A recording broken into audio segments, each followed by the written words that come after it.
pessoal, tudo bem? O FIPcast é um podcast que se propõe a desvendar de maneira simples e descomplicada assuntos ligados a desenvolvimento socioeconômico e ambiental. O FIPcast é um projeto que nasceu da iniciativa dos advogados Maiara Vieira, Leonardo Gandara e de mim, Luísa Milagres, com o apoio da Fundação Israel Pinheiro.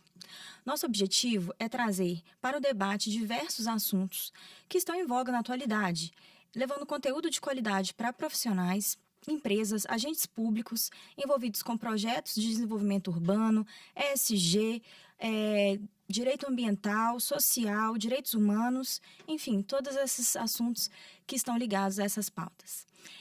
Se inscreva no nosso canal no YouTube, no Spotify e no Apple Podcasts e acompanhe com a gente mais um episódio.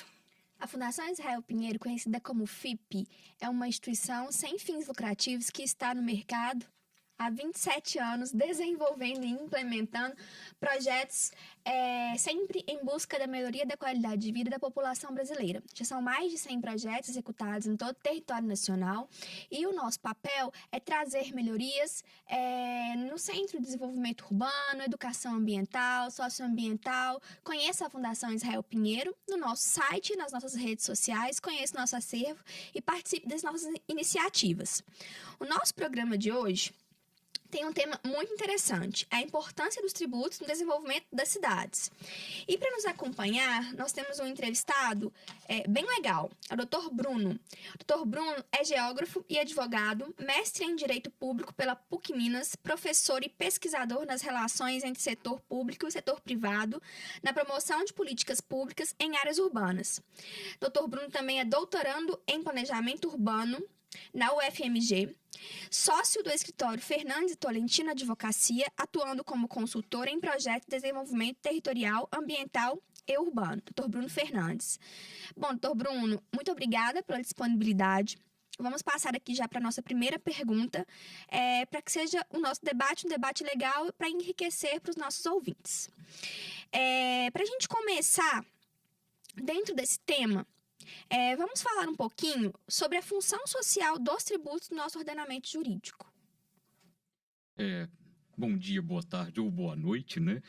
Afinal de contas é um podcast, a depender do horário que o pessoal estiver escutando.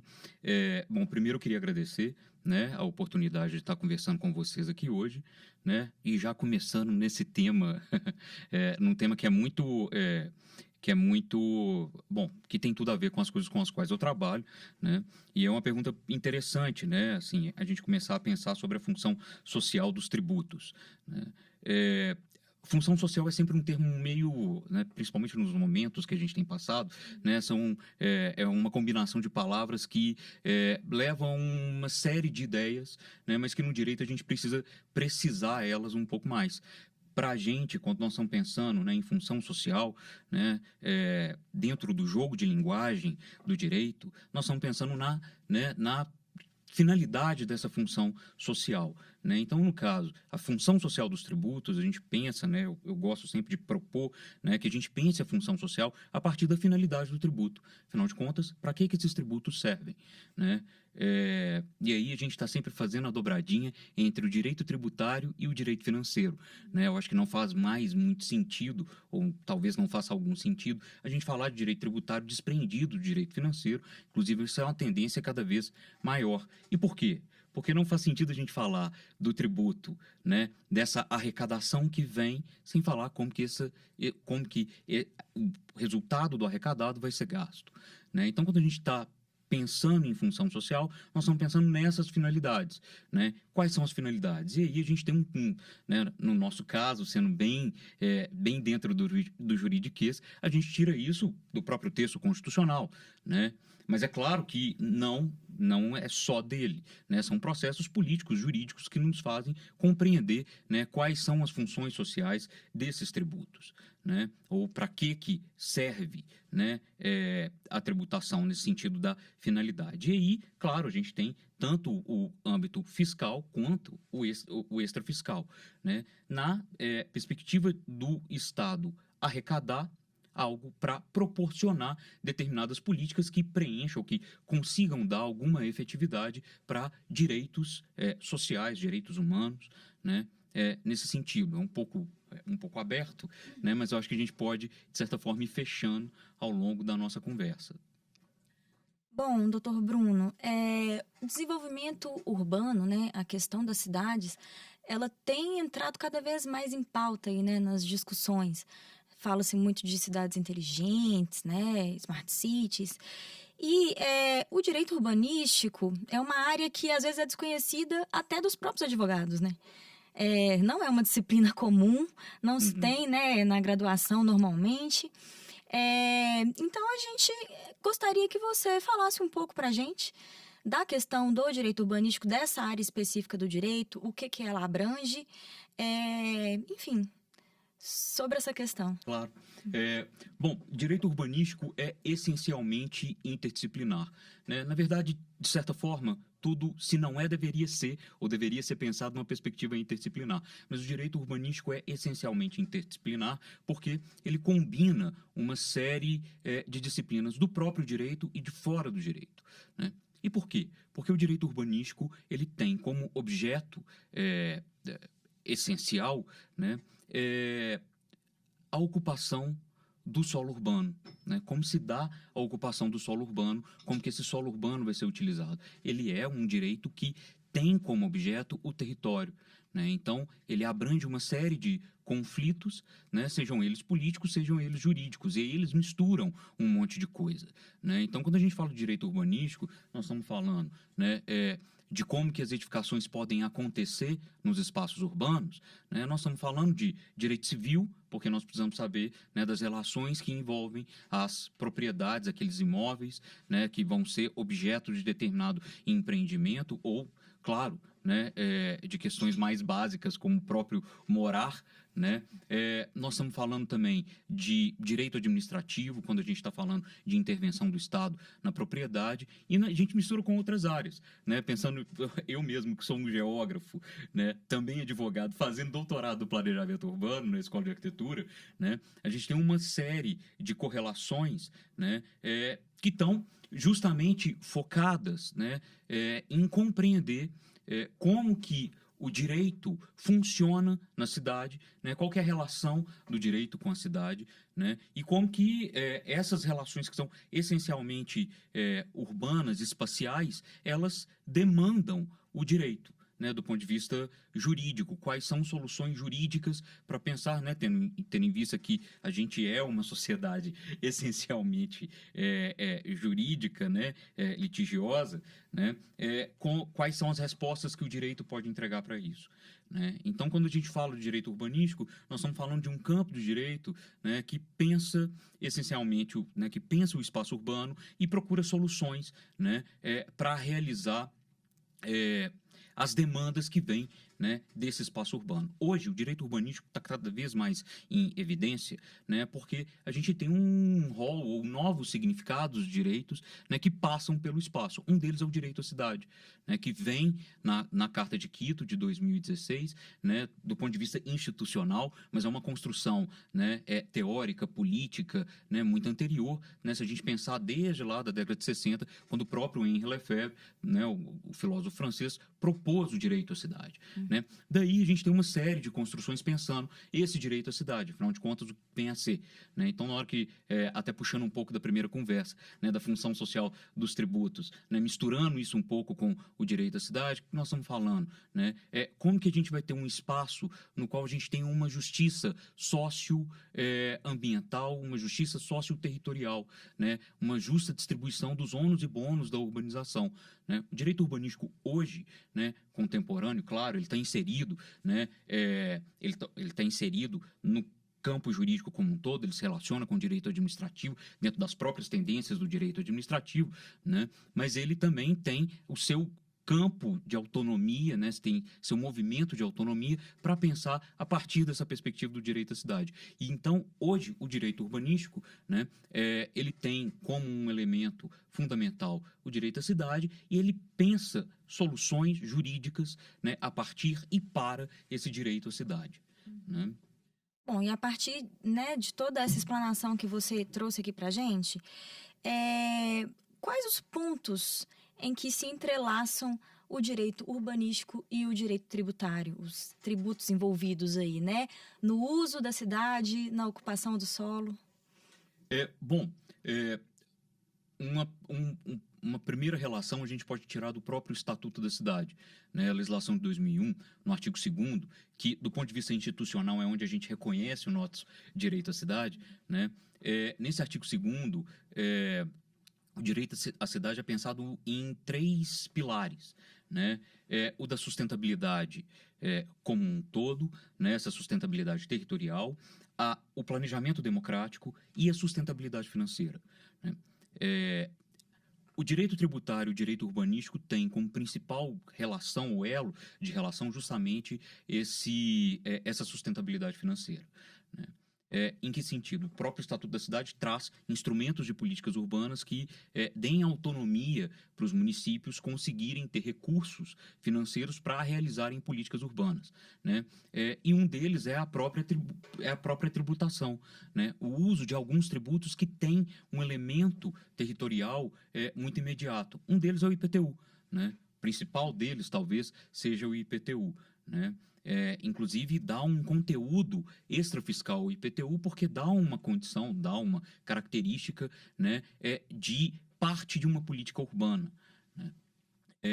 Então, nessa primeira relação, né, que a gente tem entre tributos, né, e o direito urbanístico, a gente pode começar a pensar, né, nessa questão da sustentabilidade financeira, né, de conseguir realizar políticas urbanas a partir do resultado da arrecadação. Agora, é claro que não é só isso, porque o elemento extrafiscal é importante, né? É importante porque uma das características ou uma das funções do Estado, né, como tendência do direito, até do direito administrativo, é o fomento, né? Então, o uso extrafiscal do IPTU, por exemplo, para fomentar. Para fomentar o quê? Né? Fomentar o uso e a utilização dos imóveis, evitar que os imóveis fiquem vazios, ociosos, né? Então tem isso, né? Um outro elemento é o próprio IPTU, que agora, como ele pode, né, ele pode tentar perseguir a capacidade contributiva, né? É também usar o próprio IPTU como um instrumento, né, de distribuição de riqueza, no sentido de arrecadar mais de quem tem imóveis mais caros para reverter isso em investimentos para a cidade, né, para os espaços urbanos. Então, essa é uma relação imediata, né, que a gente faz entre as duas áreas, entre os dois campos. Bom, e aí falando de desenvolvimento urbano, né, o maior instrumento que existe hoje para garantir isso é o próprio Estatuto das Cidades, né, que ele prevê diversos meios para promover e assegurar um ambiente de bem-estar aos indivíduos. E aí, como que os tributos podem ajudar a possibilitar esses fins trazidos pelo Estatuto da Cidade? Olha, já puxando, né, aproveitando a pergunta anterior, a gente tem, bom, primeiro, a próprio caráter redistributivo do tributo, né, em termos de investimento, né? A gente sabe que os impostos, né, até num podcast que o professor Walter Lobato teve aqui, ele chamou atenção para isso, né, que os impostos, né, eles não são vinculados, mas, obviamente, do ponto de vista político-administrativo, a administração pública, ela, no âmbito da política, né, da política pública que ela pratica, ela pode dar esse caráter redistributivo em termos de investimentos. Então, onde que ela vai colocar esses recursos, né? E aí é claro que o Estatuto da Cidade, quando ele traz o planejamento democrático, a gente precisa de pensar em formas, né, de políticas urbanas serem pensadas serem praticadas de forma democrática, né? A gente tem hoje instrumentos de participação que são importantes para direcionar esses recursos, como aqui no caso de Belo Horizonte, né, o Conselho Municipal de Política Urbana, né? Mas é claro que a gente tem que pensar em outras questões. A gente teve durante muito tempo, né, o orçamento participativo, né? Foram tentativas, né, de direcionar esses recursos quando a gente fala disso que é especificamente de impostos, né? Agora, a gente tem outros tributos que têm uma finalidade urbanística, ou pode ter uma finalidade urbanística muito imediata, né? O caso da contribuição de melhoria, né? Esse unicórnio no sistema tributário brasileiro, né? Porque assim, ele está lá previsto e é muito raro a gente ver algum município utilizar a contribuição de melhoria, né, que ela pode ser utilizada de duas formas ou até concomitantemente, né, na perspectiva de investimentos de infraestrutura que vão ser realizados em determinado espaço da cidade. Isso é custeado entre as pessoas que vão ser beneficiadas, né, e aí hoje a contribuição de melhoria pode fazer uso daquilo que a gente chama de captura de mais-valia urbana, né? Em que sentido? Né? Tentar recuperar a valorização imobiliária daquelas pessoas que vão ser favorecidas sob determinada obra, né? E converter isso em investimentos em outras áreas da cidade, né? Então a gente tem um papel, a gente tem uma possibilidade redistributiva, né? Agora, é claro que isso depende da política, né, da administração pública. A gente sabe que do ponto de vista legal, né, há previsão para isso, né? Inclusive a desigualdade territorial acabar com a desigualdade territorial, né, é um princípio, né, nosso, né, em todos os níveis, inclusive do direito tributário e financeiro, né, mas para viabilizar políticas urbanas, a gente tem primeiro essa interseção, né, dos tributos especificamente. Falando em Estatuto da Cidade, a gente vai ter os outros instrumentos de política urbana que, de alguma forma, apontam, né, ou derivam de tendências do direito administrativo que podem ser percebidas ou podem ser refletidas no próprio direito tributário e financeiro contemporâneo. Não necessariamente como uma coisa boa, não estou fazendo uma avaliação se é bom ou se é ruim, né, mas pensando na lógica do Estado, ele arrecadar receitas não necessariamente tributárias para a viabilização de políticas públicas específicas. E aí o Estatuto da Cidade, ele traz alguns desses instrumentos que estão relacionados à financiarização do solo urbano no que diz respeito ao solo criado. Estou falando da outorga onerosa do direito de construir, estou falando da operação urbana consorciada com os certificados de potencial adicional de construção, os CEPACs, né? E as outras modalidades de outorga, seja a outorga onerosa de alteração de uso, que é um instrumento super interessante para, sobretudo, regiões metropolitanas, né? Porque a gente tem sempre esse conflito entre área urbana e área rural, né? E na hora que o solo é convertido para, né, o solo rural, ele é convertido para solo urbano, a gente tem uma valorização imobiliária. A outorga onerosa de alteração de uso permite realizar uma captura de mais-valia com essa alteração de uso, né? Alguns estudos do Lincoln Institute, por exemplo, verificam que essa simples conversão de solo rural para solo urbano pode gerar uma valorização de até 4 vezes no valor do metro quadrado, né? E assim, foi algo que aconteceu no âmbito de uma política pública, né? Então, a outorga onerosa de alteração de uso é um instrumento interessante que é muito pouco utilizado, né, pelos municípios, né? Por uma questão de capacidade administrativa, eventualmente depois a gente pode falar isso para não perder muito na pergunta, né? Mas a gente tem a outorga onerosa de alteração de uso e a transferência do direito de construir, né? Que são instrumentos que eles não são tributários, né? Eles não são tributos, mas eles têm uma finalidade de arrecadar para gerar um investimento público imediato em determinadas áreas das cidades ou em determinados espaços das cidades, no caso das operações urbanas consorciadas, ou em áreas específicas, conforme o artigo 26 do Estatuto da Cidade estabelece, né? Então, investimento de infraestrutura, programas habitacionais, né? Formação, né, de patrimônio histórico, enfim, essas questões, né? Doutor Bruno, pegando um gancho até no que você falou numa outra resposta e trazendo esses instrumentos importantes de arrecadação, a gente sabe que o IPTU tem uma ligação muito grande com o âmbito urbanístico, né? E os gestores, eles podem se utilizar até do IPTU progressivo para dar uma função específica para as propriedades que não estão sendo utilizadas, né, e tudo mais. E a gente não vê isso na prática, né, assim como as contribuições de melhoria. Então, você pode falar para a gente um pouco mais dessa importância, né, e como que a gente pode relacionar com a função social da propriedade, né, um espaço mais ordenado e mais qualificado para o cidadão? Claro. O IPTU progressivo no tempo, ele foi uma solução para fazer com que proprietários que não tivessem utilizando os seus imóveis utilizassem.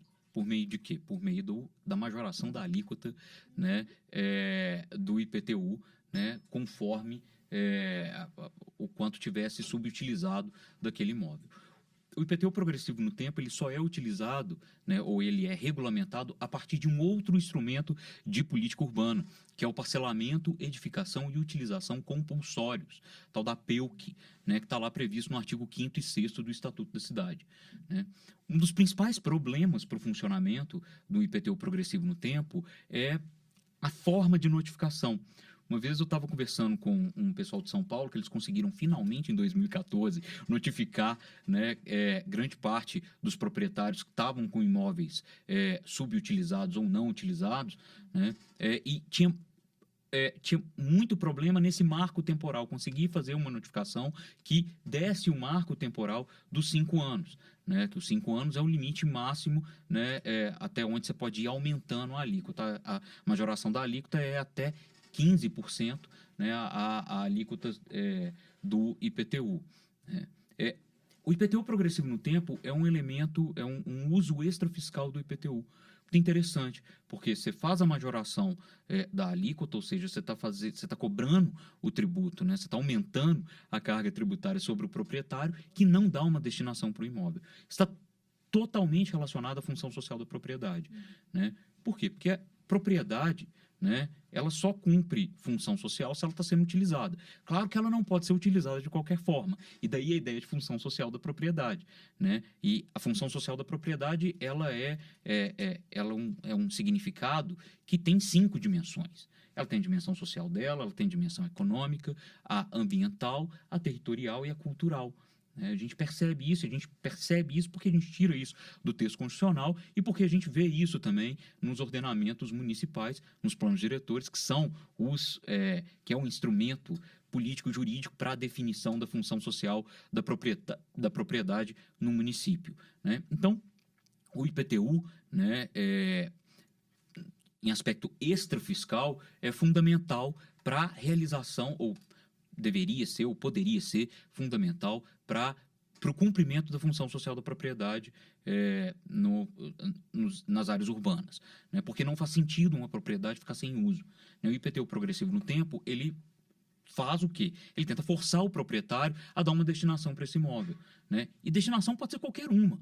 Né? Ele pode, se eu não vou usar, eu vou vender um imóvel. Né? Isso também é uma forma, né, de você fazer aquela propriedade girar, porque você quer que a propriedade tenha uso. Então, tem que ser proprietário, né, quem vai dar uma destinação para ela. Né? Então, o IPTU progressivo, ele pressiona, né, ao proprietário que não dá uma destinação ao solo, que dê destinação ao imóvel, né, dentro dessa perspectiva da função social da propriedade, ou seja, qual é a destinação daquele imóvel para aquele espaço, o que pode acontecer ali, porque tem toda a legislação urbanística. A gente volta na importância do direito urbanístico, né, entender as tais leis de uso e ocupação do solo, que vão falar o que pode acontecer ali. Né? Então, ele pressiona nesse sentido. E aí a gente tem uma dificuldade enorme de fazer isso, porque a gente tem esse problema do marco temporal, né, de contar esses 5 anos, né, de onde que começa a contar isso, né, e o próprio interesse ou a capacidade, às vezes, do município fazer isso, né, porque a opção da desapropriação, depois dos 5 anos, o município pode desapropriar, né, e aí ele pode desapropriar, né, qual que é a vantagem? Ele desapropria usando título da dívida pública, né.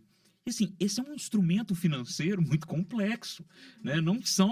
Grande parte dos municípios brasileiros, eles não têm capacidade, né, de operar e de realizar operações financeiras, assim, de criar títulos de dívida pública para fazer, né? E, obviamente, isso gera uma judicialização quando acontece, né? Então, o IPTU progressivo no tempo, na maioria das vezes, ele acaba só levando à majoração do tributo, mas não necessariamente chega, vias de fato, à desapropriação. Né?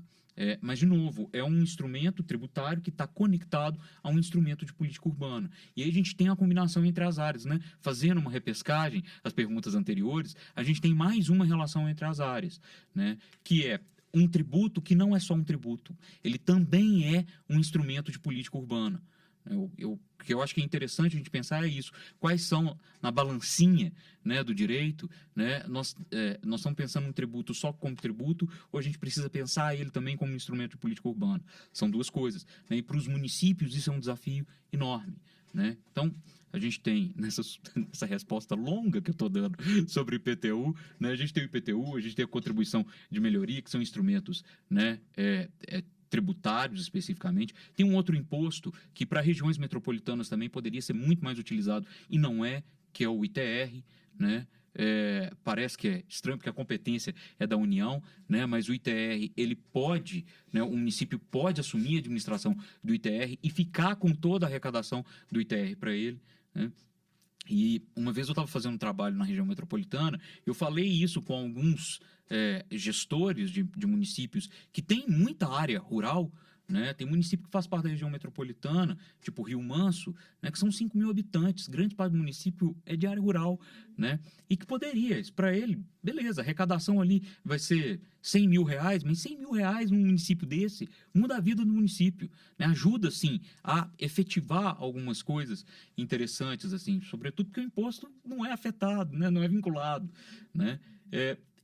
E os gestores, assim, eles não conheciam essa possibilidade. Né? E, de novo, a gente cai na coisa da capacidade administrativa. Né? Uma das questões que a gente comenta quando a gente vai levar a regularização fundiária urbana para alguns municípios é que eles, muitas vezes, eles estão focados na arrecadação. Sim. Sendo que o lançamento de ofício ele pode ser feito pelo gestor público. Uhum. Né? Então, assim, e muitas vezes eles não sabem disso. Não. Né? Então, essa capacidade administrativa do gestor público, ela realmente traz, traria, né, uma melhoria da implementação das políticas urbanas para os municípios. Os gestores, eles Sim. desconhecem muito, né? É. Quais meios eles podem utilizar. É um gargalo enorme. Em todas as áreas da administração pública, né? Mas, sobretudo, a tributária, porque ela é muito... Bom, ela é cheia de travinhas técnicas, né?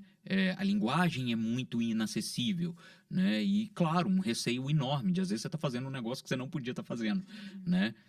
E essa compreensão do que são áreas urbanas. E isso é um outro problema enorme quando a gente está falando de áreas urbanas e áreas rurais, né? Esses conflitos, né? No município, a gente tem áreas urbanas, a gente tem áreas rurais, né? Tem município, o caso de Belo Horizonte, que o território é todo urbano, né? Mas outros não, eles ainda têm essa divisão de perímetro urbano, que é um negócio que, assim, tem zero regulamentação, né? Assim, a gente não sabe de onde que saiu isso, né? Assim, a gente tenta escavar isso do direito e em algum momento alguém fez perímetro urbano e no limite o máximo que a gente tem disso é o artigo 42B, 42A e 42B que tem no Estatuto da Cidade, mas nós estamos falando de ampliação, né? Nós não estamos falando de constituição de perímetro urbano. Mas, claro que a administração vai ficar focada nisso, na linguagem. Olha, então está dentro do perímetro urbano, eu posso cobrar ou não? Né? Eu vou cobrar o que está dentro do perímetro. Né? E a gente sabe que tem isso, lançamento de ofício, que a gente já tem jurisprudência consolidada, né, sobre a finalidade, sobre o uso, qual que é a característica daquele solo. Né? Enfim, então eu acho que são questões. Né? E olha só, pensando na região metropolitana de Belo Horizonte, a gente tem um instrumento que é o Plano Diretor de Desenvolvimento Integrado da região metropolitana, que tem como uma das políticas a capacitação da administração pública, né? Da região metropolitana. Só que essas coisas elas acabam ficando, né, descontinuadas. É difícil a gente pensar, né, ou a gente realizar políticas territoriais, né? Bom, você falou para a gente muito sobre os instrumentos aí tributários que a gente pode utilizar, né, para trazer essa efetividade mesmo da utilização da propriedade privada, como o IPTU progressivo, a desapropriação, né, para fins de função social. Bom, para além disso, o que você sugeriria, né, que traria essa efetividade do uso do solo, da propriedade, para além da tributação? Olha, na verdade, a tributação ela acaba sendo uma, assim, dentro do que estou até pensando, né, que a gente vem conversando, a tributação ela é um elemento complementar, né? É aquilo, né? Ela vai te dar energia, né, para fazer alguma coisa, né? Claro que com a extrafiscalidade, às vezes você pratica a política imediatamente, né? No caso de, por exemplo, forçar, né, proprietários que tenham imóveis subutilizados ou não utilizados a darem uma destinação, né? Mas, no final das contas, o que faz diferença mesmo é a capacidade, né, ou é o movimento, a disputa, né, política na e com a administração pública para realizar essas políticas públicas, né?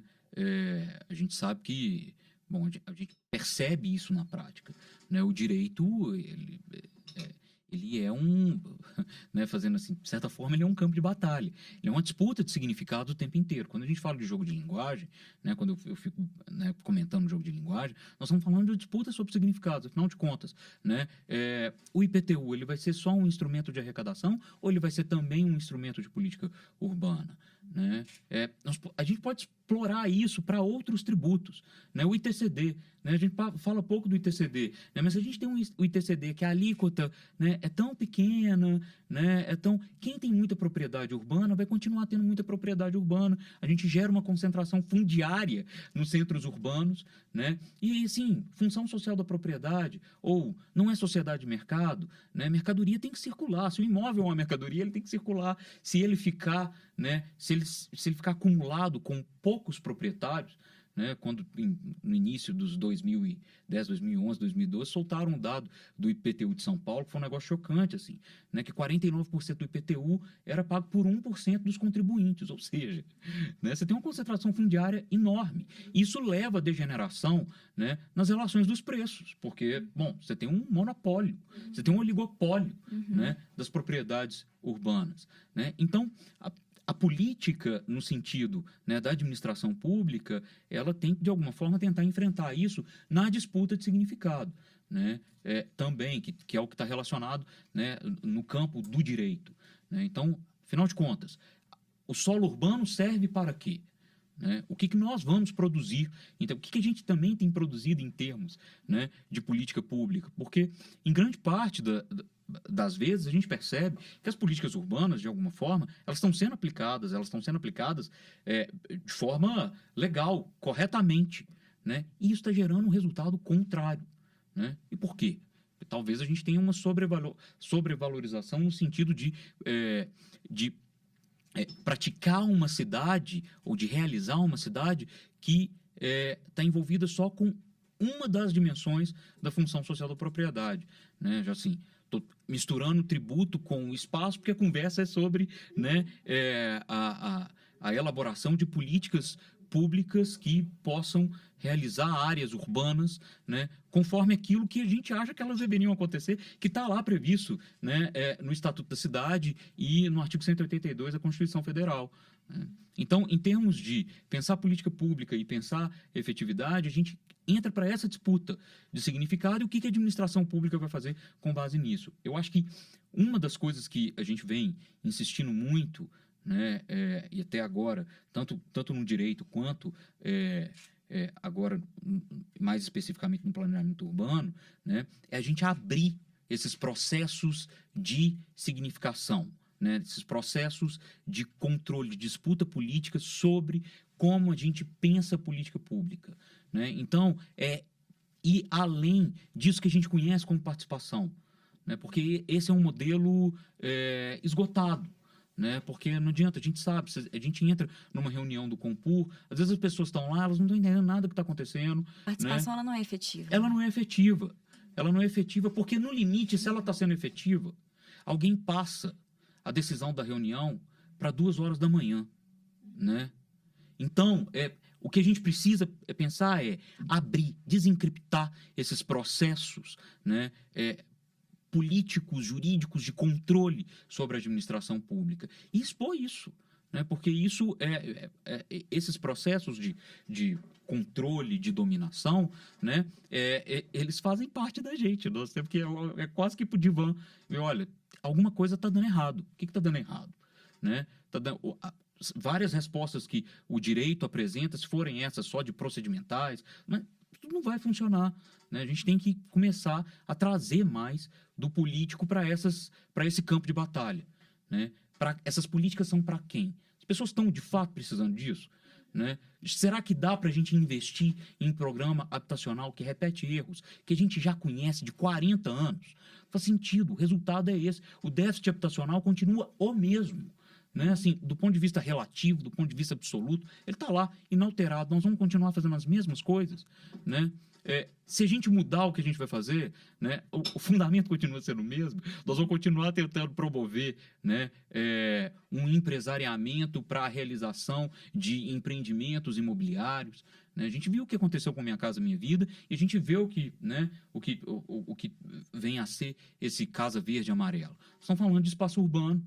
Né? E nós estamos falando de direcionamento. Né? Quando a gente fala de direito tributário, nós estamos falando de direito financeiro, nós estamos falando para onde que vai o recurso. Né? Então, em termos de efetividade, eu acho que é essa volta toda que vem agora. Não, mas os pontos que você trouxe são pontos muito importantes para a gente debater, né? No âmbito dessa justiça, cidades justas, né? No âmbito da questão habitacional. A gente fez um seminário, né? E o nosso tema foi cidades justas. E isso foi muito falado mesmo, né? A gente precisa descentralizar esse poder econômico para que as pessoas que necessitam tenham acesso às políticas habitacionais. Senão a gente vai focar sempre nos mais poderosos, né? Infelizmente... Perpetuar mesmo esse sistema, né? Em que a população de baixa renda, a população vulnerável nunca tem acesso à habitação com mínima qualidade. Né? Porque ela não é... Porque a gente pensa as políticas para elas e não a partir delas. Exatamente. Né? Eu acho que esse é um problema fundamental. Ninguém vai lá realizar uma política. O Estado não chega para realizar a política pública a partir da demanda. Não, ele vira e fala assim, olha, te falta isso. Exatamente. Não conhece a realidade. As pessoas são definidas pela ausência delas conforme um referencial. Né? Então, eu acho que morar é uma casinha desse jeito. Né? Então, se você não mora na casinha desse jeito, eu vou te fazer morar na casinha desse jeito. Né? No predinho desse jeito. Né? E isso é uma forma, e aí é perverso. Assim, eu acho que é uma violência, porque você está, né, o que está acontecendo em grande medida, é o poder, a administração, ir lá para a pessoa e falar assim, olha, eu estou te dando isso aqui, porque eu acho que isso é o melhor. Você está negando a existência da pessoa. Né?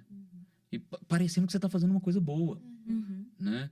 E aí, a brincadeira que eu fiz a gente ir para o divã é porque a gente precisa perceber esses movimentos. Né? E aí, claro, nós temos questões que são estruturais, que a gente tem demanda, um mercado, poder econômico e tudo mais, mas tem uma camada que é da responsabilidade nossa. Né? Nossa, enquanto assim, eu só controlo o que eu faço. Né? Eu não controlo o que o outro faz. Né?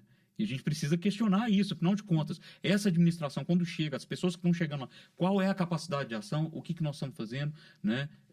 Enfim, eu acho que também caminha nesse lado.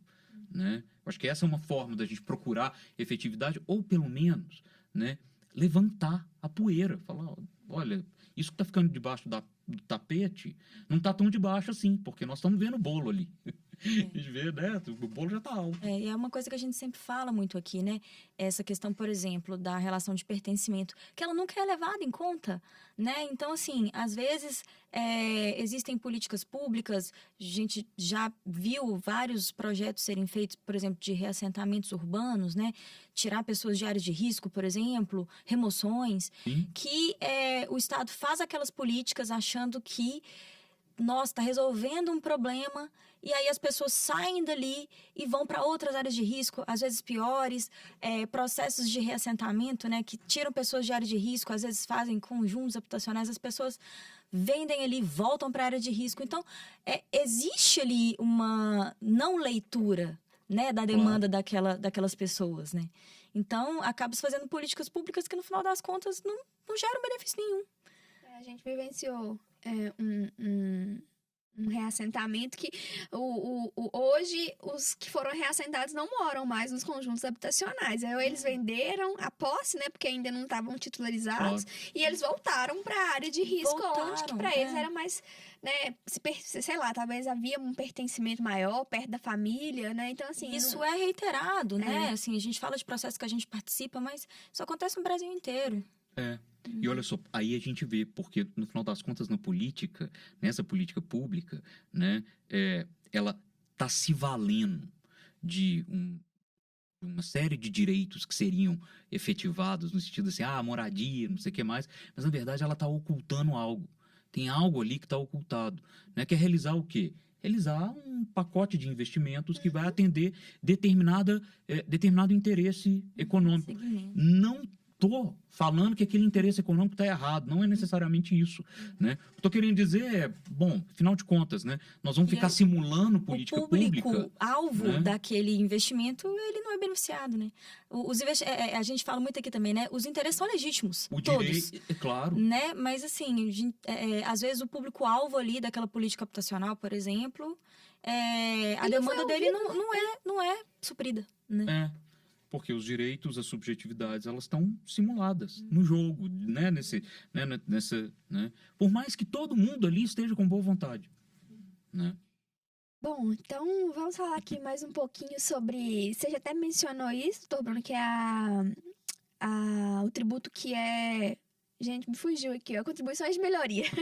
Unicórnio do direito tributário brasileiro. Exatamente, né? E ele também não é muito utilizado, né? Mas você poderia explorar ele pra gente um pouco mais. E aí talvez a gente pudesse falar um pouco mais dessa contribuição de melhoria nas áreas que tenham um poder aquisitivo maior. Porque se a gente for trazer a contribuição de melhoria para as áreas que talvez passam por regularizações fundiárias, por exemplo, com instrumentos urbanísticos pensados, as pessoas estão ali, elas também não têm condição de contribuir para aquela melhoria, né?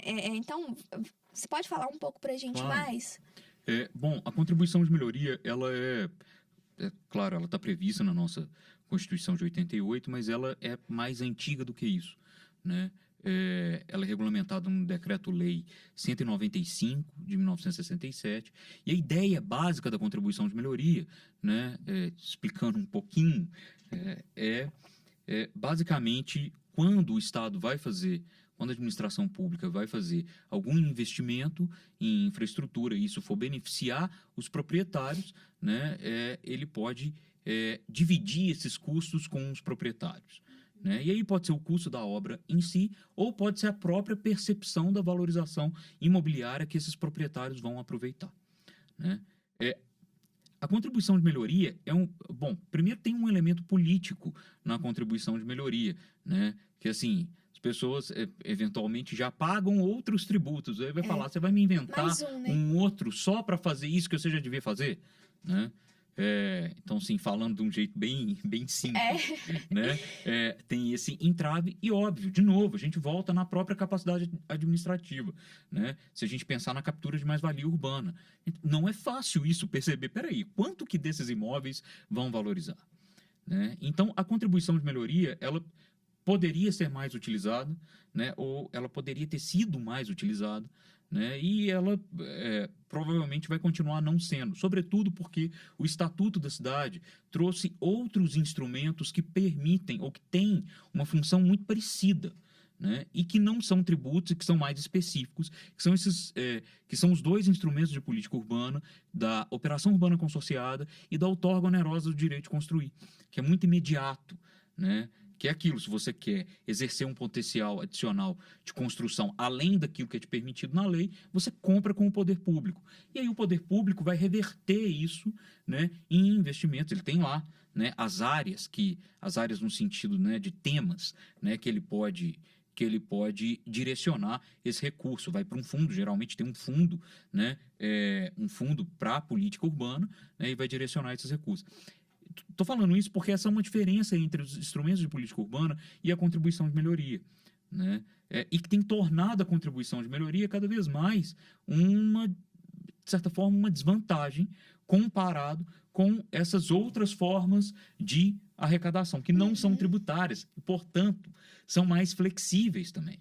Porque o direito tributário, se é um tributo, vem toda aquela listinha de compra do direito tributário, né, dos princípios do direito tributário, da forma de aplicação, da técnica do direito tributário. Esses instrumentos de política urbana, eles podem ser aplicados eles são aplicados, né, com maior flexibilidade do que a própria contribuição de melhoria. Então, a tendência cada vez maior é a utilização desses instrumentos de política urbana. E vai ser mesmo, porque a outorga onerosa do direito de construir e a operação urbana consorciada são instrumentos obrigatórios em planos diretores. Então, todo município que for fazer um plano diretor tem que colocar, tem que regulamentar outorga onerosa e operação urbana consorciada. Tem que regulamentar outros, mas esses, né, são dois dos instrumentos obrigatórios, né? E aí, pensando que aproximadamente metade dos municípios brasileiros são obrigados a fazer plano diretor, né? E grande parte deles já tem, né? Se eles estão sendo aplicados, se ele está aí, é outra conversa. Se ele né? foi feito realmente para aquele município também é outra conversa, né? É conversa que dá outro podcast. Né? Assim, que a gente tem que pode fazer só um de curiosidade sobre isso, né? Mas aí é uma outra conversa, né? E a tendência tem sido cada vez mais, principalmente as áreas urbanas, os municípios com maior capacidade institucional, têm sido cada vez mais utilizar esses instrumentos de política urbana, sobretudo a outorga onerosa do direito de construir, né? Porque a operação urbana consorciada é outra também que envolve uma capacidade institucional enorme, né? Você pegar o seu solo criado, né, e jogar ele para uma operação de ativo imobiliário, né, isso não é, né? Belo Horizonte mesmo, que é um município que tem uma capacidade institucional incrível, nunca fez, né? Dificuldade, né? Imagina um município pequeno, né? Implantar um... Não, e outra coisa, né? Afinal de contas, qual é a demanda para isso, né? Assim, como que você... A própria outorga, dependendo, né? A gente sempre teve uma conversa sobre... o estatuto da cidade é da cidade mesmo, né? Para qual cidade, né? Porque é uma legislação que dá muito certo para município tipo São Paulo, Rio de Janeiro e até Belo Horizonte, olhe lá, né? Porque demandam a dinâmica imobiliária, né? Um uso de território e de uma capacidade... Não é a realidade da maioria dos municípios, né? De 95% dos municípios brasileiros, né? Bom, trazendo aqui um pouco do pensamento da administração pública, do gestor público, e você, como profissional que trabalha diretamente, né, em projetos de desenvolvimento urbano, na sua opinião, existe, e se existe, qual é essa preocupação do gestor público com relação às políticas públicas de desenvolvimento urbano? E aqui eu trago muito porque é uma questão muito latente, né? O interesse imobiliário mesmo, né? O setor imobiliário que é fortíssimo, tem um lobby fortíssimo com os gestores públicos, outros interesses econômicos, setoriais aí.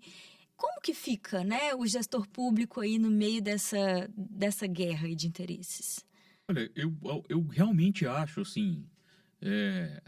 pode ser um pouco de ingenuidade, mas eu acho assim, no geral, de tudo que eu já percebi pelas andanças metropolitanas, né, eu percebo muito que há um interesse de tentar resolver problemas. É claro que o desenvolvimento urbano, né, a qualidade dos espaços urbanos, acaba sendo pensado sempre numa perspectiva muito pontual e muito imediata. Então, falou de problemas, né, envolvendo regularização fundiária, né, tudo muito imediato. Olha, que as pessoas estão ali, elas precisam, a gente precisa regularizar, a gente precisa, né, não tem uma visão de longo prazo, né, por algumas razões, né. A primeira é porque, né, o que entra para a gente resolver é a ordem do dia, né? Isso é igual quando a gente tá... claro, né? Assim, é igual quando a gente tá lá arrumando casa, né? Você resolve, assim, aquela solução... O mais urgente, né? O que tá urgente, né? E aí a gente vai colocando lá, como é que fala? Dispositivos provisórios de solução permanente, né? A conhecida gambiarra, né?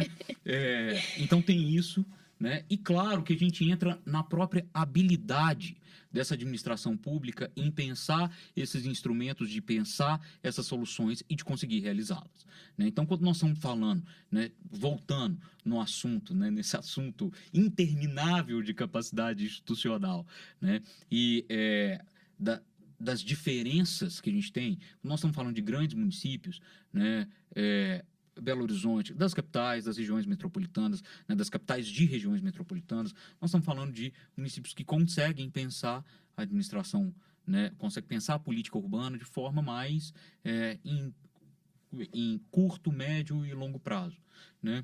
Não vou falar que eles estão sendo necessariamente bem-sucedidos, né? Não é questão disso. Eu acho que estão sendo em algumas coisas e em outras não, mas, né, tem uma reflexão sobre isso, eu acho que tem uma preocupação sobre isso. O grande lance é como resolver, né? A gente está falando aqui de tributo, né? Na hora que a gente fala da aplicação desses tributos, assim, de conseguir... Falando isso porque dinheiro é um problema básico, né? Os municípios precisam de dinheiro para resolver os problemas deles. Eles não têm dinheiro. Na hora que a gente vai ver a base da arrecadação deles, né?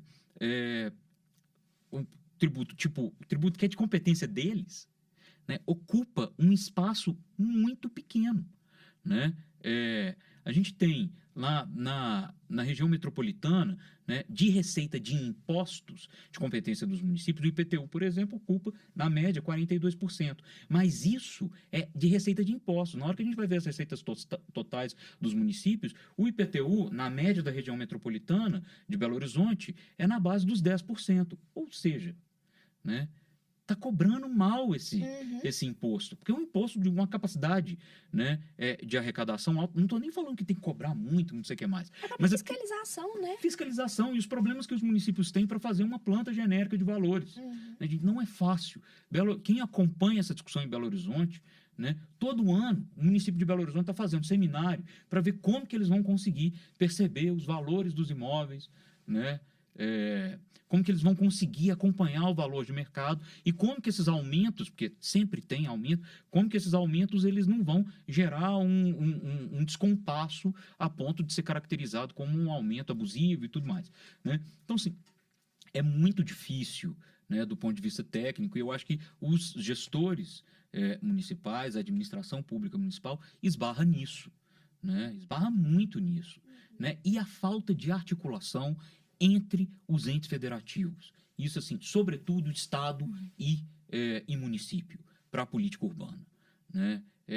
Nós temos questões fundiárias que desarticulam essa combinação e que até exigiria isso, porque a gente tem o solo rural, ele, do ponto de vista fundiário, é de competência da União, né? E os municípios não sabem que isso é só do ponto de vista fundiário, né? Porque em termos de uso e ocupação, eles poderiam, né, fazer, né, produzir algum tipo de regulação e transformar isso, né, mas fica nesse conflito e aí tem esses problemas, assim, de como chegar, de como produzir políticas efetivas para essas áreas. Tem sempre um problema. Eu, quando estou em discussão de plano diretor, eu sempre falo para o município assim, será que não vale a pena você colocar seu território inteiro urbano? Porque aí você regula ele todo, sem dificuldade, né? Você traz ele porque, né, tem uma série de problemas de ocupação territorial, né, que a gente sabe que acaba gerando a irregularização fundiária, porque fração mínima de parcelamento é uma quantidade de terra enorme, né? E na dinâmica imobiliária de uma região metropolitana, você tem que pensar o solo diferente, né? E aí entra esses gargalos. Posso ou não posso? Né? Como que essas soluções concertadas vão vir? Então, se eu acho que tem preocupação, eu acho que tem. Só que eu acho que esbarra nessa preciso resolver isso hoje, né? A demanda do dia, que para os municípios pequenos, às vezes um problema numa escola ocupa um espaço enorme, né? E a falta de capacidade de chegar e de discutir isso, né? Bom, já encaminhando aqui para nossa pergunta final, doutor Bruno, do ponto de vista técnico, né? Que depois a gente vai passar aqui para a gente sabe que esses instrumentos urbanísticos ele tem uma interface muito grande com o desenvolvimento econômico. E aí a gente falou da administração pública, né? Mas eu acho que seria importante a gente falar como que a sociedade poderia se organizar para poder se utilizar de forma melhor desses instrumentos urbanísticos, né? Principalmente do ponto de vista econômico, assim. Como que a sociedade pode se organizar, inclusive, para cobrar, né, dos gestores públicos essa importância que tem o direito urbanístico, os instrumentos urbanísticos, né, ligados ao direito econômico, à importância econômica. Claro. Assim, em São Paulo, quando a outorga onerosa do direito de construir começou a ser utilizada, tinha uma preocupação enorme a respeito de como que isso onerar o preço do imóvel, o preço da construção, né? E depois de um tempo, depois de uns 5, 6 anos, eles começaram a perceber, né, que, na verdade, por causa da necessidade de ser mais eficiente na ocupação do solo urbano, né, a outorga onerosa estava gerando construções mais inteligentes do ponto de vista, né, da ocupação do espaço, e o retorno financeiro para o empreendedor estava sendo maior, né? Então, aquilo que era tido como inimigo, né, para o setor que não queria pagar a outorga, começou a perceber que, no final das contas, isso não é um problema, né? Por que eu estou contando esse caso? Porque, do ponto de vista econômico, os instrumentos de política urbana, eles podem ser uma oportunidade para a gente usar de forma mais eficiente o espaço urbano que a gente tem e a gente conseguir também pulverizar e democratizar a forma, não é a forma, né? Pulverizar e democratizar onde que os recursos econômicos arrecadados vão ser utilizados, né? Então, um dos pontos principalmente para a gente, é trabalhar com a desmistificação de que pagar pode ser necessariamente um problema, né? Porque tudo depende de como que a política urbana, eu estou falando no geral, como que a política territorial está propondo, que tipo de território que ele está propondo, né? Então, eu acho que os instrumentos de política urbana, eles funcionam como oportunidades, né?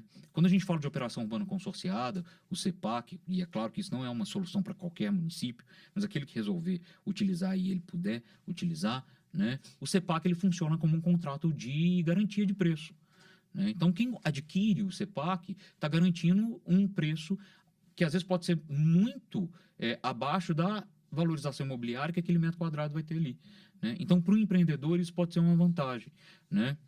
A princípio, isso pode ser péssimo, isso pode ser bom, né? Vai ser bom se no contexto político, né, as pessoas disputarem, né, e a gente entrar nessa disputa de, bom, o que nós vamos fazer com esse dinheiro que está entrando, né? De novo, a gente entra para a qualificação da participação nos processos, né, relacionados à execução do orçamento, né? Não tem nada a ver com publicidade, não tem nada a ver com transparência, a gente sabe disso, né? A gente que está aqui como advogado, mal a gente consegue entender o portal da transparência, né? Então, se a gente cair para essa simulação, né, de, não, então vamos acessar, porque a gente deu publicidade, a gente deu transparência, ninguém tem nada, né? Inclusive a gente. A gente não né? sabe nem onde que vai pesquisar, né? Sabe onde que tá. Exatamente, né? Então, eu acho que como que as pessoas vão se orientar nisso? Disputando. E aí é claro que a gente vai, não tem como a gente falar, né, da necessidade de organização política, da disputa política, mas, de novo, voltando num elemento, né, dentro daquilo que só eu controlo, que é o que eu faço, né? A gente só controla o que a gente faz, então, no nosso campo de atuação profissional, é a responsabilidade sobre aquilo que a gente está fazendo, né? E aí é não ocultar o outro. Isso a gente estava falando aqui de significado das populações, né, a política pública ela está sendo pensada para quem, né? Então reorientar isso, não é para quem, né? Porque o para quem é que tem que de fato pensar essa política pública, né? Então discutir isso, afinal de contas, né? Para onde que vai esse dinheiro, quem que gasta, como que gasta, né? Enfim. Bom, doutor Bruno, finalizando aqui nosso podcast, a gente gostaria de te agradecer imensamente sua disponibilidade. Foi um bate-papo muito bacana. E a gente tem uma tradição aqui no FIPcast de sempre terminar pedindo para os nossos convidados para dar uma dica cultural. Pode ser um filme, um livro, uma série, um lugar. Aí fica a seu critério. Bom, então eu mais uma vez vou agradecer a oportunidade, né? Foi uma conversa boa mesmo, né? É isso, assim, eu sou suspeito para falar do tema, porque obviamente eu gosto do tema, né? Mas foi muito legal participar com vocês, estar com vocês aqui, né? Então, mais uma vez, obrigado, né? E das indicações, pensei em umas coisinhas aqui. Primeira, mais técnica, né, que entra, que eu acho que é legal para a gente, né? Primeiro, eu participo de um grupo de pesquisa da Escola de Arquitetura, que é o Praxis, né, da UFMG. E a gente recentemente lançamos um livro, né, que é sobre a trajetória do grupo, né? Ele está disponível para download. Muito dessa conversa que a gente teve está lá, né, no livro do Praxis 10+. Vocês podem acessar pelo site do Praxis, né, que é o praxis.arc.ufmg.br. Né? Uma outra dica de leitura, um pouco mais técnica, né, é um livro que a minha orientadora lançou, né, que chama O Sistema de Exclusão na Cidade Neoliberal, né, o livro da Denise Morado Nascimento, que também amplifica muito parte das coisas que eu falei aqui. Isso é mais técnico. Agora, para sair do desamparo que o técnico traz para a gente, né, eu vou sugerir um filme que está em cartaz agora, que é Marte 1. É um filme aqui de Belo Horizonte, né, sobre periferia urbana, sobre a vida cotidiana na cidade, né? É um filme muito delicado, né? Então, eu sugiro, tá no cinema, né? E aí eu vou também sugerir série de temática mais urbanística, que é um mais antigo, né? Ambos têm na HBO Max, né? Um mais antigo, que chama A Escuta, né? The Wire, que é ali do início dos anos 2000, né? E um outro que é uma espécie de segundo capítulo desse seriado, que é A Cidade é Nossa. Né? São dois seriados muito legais para pensar a relação entre espaço urbano, violência e a ação dos agentes públicos, né, nesse espaço. E, por fim, de dica, eu tô dando dica de vários tipos, né? 2 livros, né? Um livro de poesia desses que é curtinho, mas que é enorme, né? Que chama Vão, que é de um amigo muito querido, João Tonucci, que é professor da Faculdade de Economia da UFMG, né? Professor também na Escola de Arquitetura, no programa de pós-graduação, né? Que é um livro de poesia muito, muito delicado, né? Gostei muito dele. E um outro que eu estou lendo, do Júlio Cortázar, que é O Jogo da Amarelinha. Né? Nessa coisa da linguagem, na brincadeira com a linguagem, né? Eu acho que é uma leitura também, né, tem me divertido. Né? Bom, pessoal, então ficamos por aqui. Mais uma vez agradeço ao Dr. Bruno Fernandes pela participação. Bom, conheçam a Fundação Israel Pinheiro nos nossos canais. Caso você esteja passando por Caeté, visite o Museu Caso de João Israel Pinheiro. E em Brasília, nosso espaço socioeducacional na Praça dos Três Poderes, Espaço Israel Pinheiro. E é isso, muito obrigada.